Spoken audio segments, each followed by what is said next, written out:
ბაზარი დღეს გლობალური ეკონომიკისა და თანამედროვე ურბანული კულტურის ერთ-ერთი ყველაზე სწრაფად მზარდი სეგმენტია.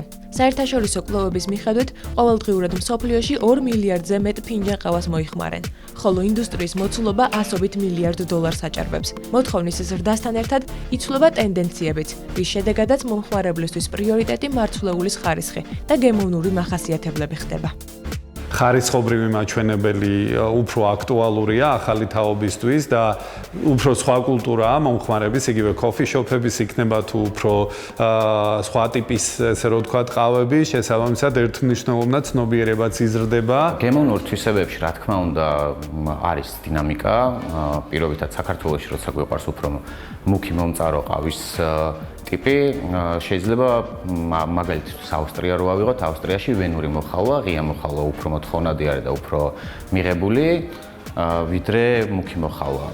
განსხვავება, რა თქმა უნდა, საკმაოდ დიდი არის გემოებში, ღია მოხალვას უფრო ცინცხალი და ცოცხალი არომატები ახასიათებს, როცა მუქი მოხალვა უფრო კარამელიზირებულია, უფრო შავი შოკოლადის ნოტები ახასიათებს, ცოტა სიმწარე და ასე შემდეგ. 2025 წელს საქართველომ 540 ტონაზე მეტი ყავა შეიძინა, რომლის საერთო ღირებულებამაც თითქმის 3,5 მილიონი დოლარი შეადგინა.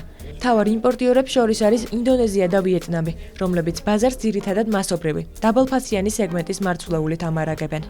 ამის პარალელურად ბოლო წლებში ქვეყანაში გამოჩნდა არაერთი პრემიუმ ბრენდი და გაიზარდა ბაზარზე არსებული არჩევანიც. ამ პროცესს განსაკუთრებით ცენტრალური ევროპიდან გაზრდილი იმპორტი უწყობს ხელს, სადაც წამყვან პოზიციებს იტალია, გერმანია და ავსტრია ინარჩუნებს. ამავე დროს მზარდია ეგრეთ წოდებული სპეშალთი ყავის სეგმენტიც, რომელიც მაღალი ხარისხის მარცვლეულზე, მის წარმომავლობასა და დამუშავების გამორჩეულ მეთოდებზეა ორიენტირებული. ტენდენციებთან ერთად იცვლება ნედლეულის ფასიც. ბოლო 2 წლის განმავლობაში ფასები საშუალოდ 2-ჯერ გაიზარდა, რაც ადგილობრივ ბაზარზეც მნიშვნელოვნად დაისახა.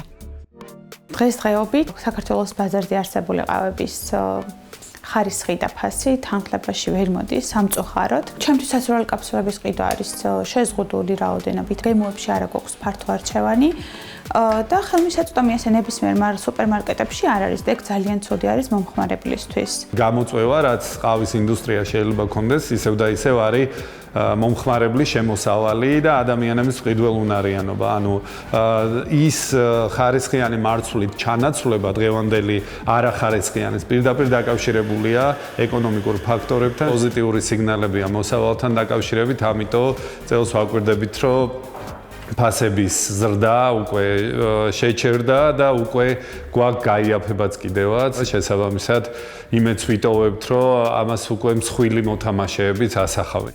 ხარისხის უზრუნველყოფის მიზნით მთავრობამ მიიღო დადგენილება, რომელიც ყავის პროდუქტებისა და ყავის სუროგატების წარმოების, გადამუშავებისა და ბაზარზე განთავსების ერთიან სტანდარტებს აწესებს. ახალი რეგლამენტი ადგენს პროდუქტის ხარისხის მკაფიო ჩარჩოებს, წარმოებისა და დისტრიბუციის მოთხოვნებს.